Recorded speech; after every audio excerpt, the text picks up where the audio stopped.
Todos e a todas aqui presentes, quero aqui cumprimentar o senador Ângelo Coronel, o senhor Roberto Campos Neto, presidente do Banco Central, e o senhor, o nome aqui a luz atrapalha, Ariel.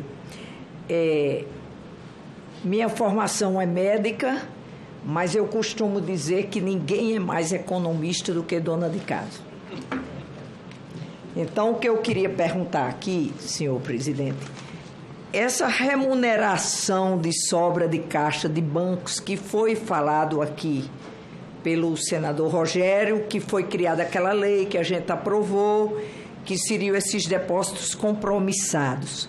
A pergunta é o seguinte: o fato do Banco Central, aquilo que os bancos não usaram para emprestar e remunerar, sem ser com esse depósito compromissado ou não, com títulos do Tesouro Nacional, eles não fazem com que os bancos não queiram emprestar juros mais baixos?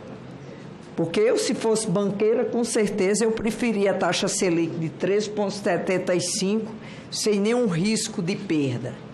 2, porque a maioria dos representantes do Copom que decide o patamar dessa taxa Selic são provenientes do mercado financeiro, único setor da economia que se beneficia dessa alta exagerada da taxa Selic, enquanto todos os demais setores econômicos, sociais são prejudicados. Porque se existe algo aqui que todos concordam, é que essa taxa de juro prejudica sim as pequenas, médias empresas. Eu citaria aqui alguém, um empresário que não é tão pequeno assim, que ele disse que tomou emprestado quando a taxa Selic era de 2%, mas nunca os bancos emprestam só no valor da taxa Selic. E ele que tomou emprestado era o dobro o contrato da taxa Selic, e agora ele não consegue mais pagar, porque é 13, de 4 para 2 vezes 13,75. Outra coisa que eu queria falar, o senhor falou aqui muito na Argentina, em questão, porque a gente sabe que não tem desenvolvimento sem redução das desigualdades sociais. E o senhor falou muito na Argentina aqui, das dificuldades e tudo, mas eu queria dizer ao senhor que nós temos 94 milhões de brasileiros e brasileiras na pobreza. E desses, 44 milhões estão na extrema pobreza. Aí o senhor falou que a reforma trabalhista atraía investidores, só se for para especulação financeira, porque a retirada de direitos de trabalhadores não trouxe empresas para cá, para investir. Porque o que eu vejo é o seguinte, é uma questão de demanda.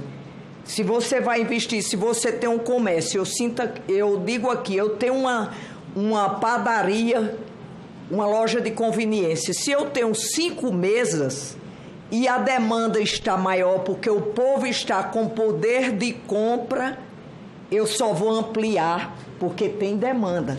Eu acredito que atrair empresas estrangeiras não deu bom resultado essa mudança da reforma trabalhista, porque o capitalista mesmo, ele quer o trabalhador com poder de compra. Eu citaria aqui para o senhor, que eu fui olhar, Henry Ford, quando ele vendia carros de luxo por encomenda, e que o setor, quando ele quis vender em série, a diretoria dele foi contra. E perguntaram, de onde o senhor, quem vai comprar os carros? Ele disse, nossos trabalhadores que vão ter salários dignos e que vão ser bons compradores. Eu digo ao senhor aqui que eu tenho uma PEC aqui que limita as taxas de juros a no máximo 3 vezes a taxa Selic.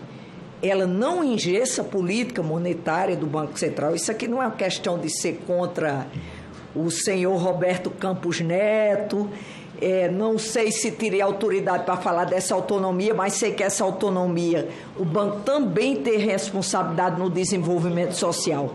Não engessa a autonomia do Banco Central e não é fácil. que hoje já seria muito alto. E isso eu digo o seguinte, faz com que, se eu comprar um celular desse financiado pelo cartão de crédito e pagar a taxa mínima, eu pago no mínimo mais 4.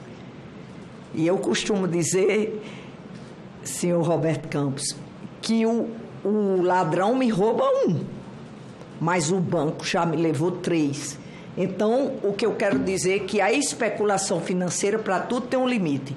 E um país como o Brasil, que está com quase 94 milhões na pobreza, não é para a gente estar se preocupando com a Argentina vizinha que está com isso aí. Outra coisa que eu olhei é que a inflação, eu sei que o senhor vai dizer que os Estados Unidos, que o Japão tem uma economia mais estável, mas eles têm dívidas públicas imensas. Tem dívidas públicas imensas e nem por isso. Eu acho que tem que sentar. Nós temos uma economia que a gente senta na CMO, que a gente senta para discutir migalhas para a saúde, 4%, para a educação, 4%, e, pasmem, para a segurança pública, 0,25%, menos de 0,5%. Não seria a hora de sentar, eu sei que pode não ser da sua alçada, sentar e falar sobre isso e juntar o sistema financeiro e dizer, por favor, vamos baixar um pouquinho esse pagamento, que eles ficam quase a metade da quase 10ª economia do mundo. E a gente não cresce assim. Eu citaria aqui, eu sei que eu estou tomando tempo, mas como eu sou leiga no assunto, eu tenho que estudar mais. Eu vi em 2008, quando teve aquilo ali, e eu fui saber o que é que os Estados Unidos fizeram com aquela quebradeira da indústria automobilística e da construção civil. Aí o que é que o governo fez na época? Eu fui procurar saber se era fatos reais. Ele pegou 5 trilhões do Tesouro, chamou empresários e bancos. Olha, senhor, 2 anos de carência, 1% ao ano, mas eu quero meus empregos de volta. Porque sem ter quem compre, o comércio não vende, o governo não arrecada.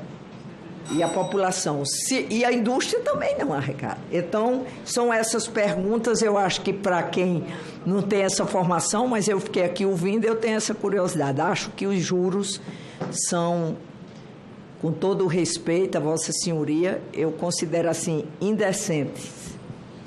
Presidente do PP, líder do Piauí, Ciro Nogueira. Seu amigo.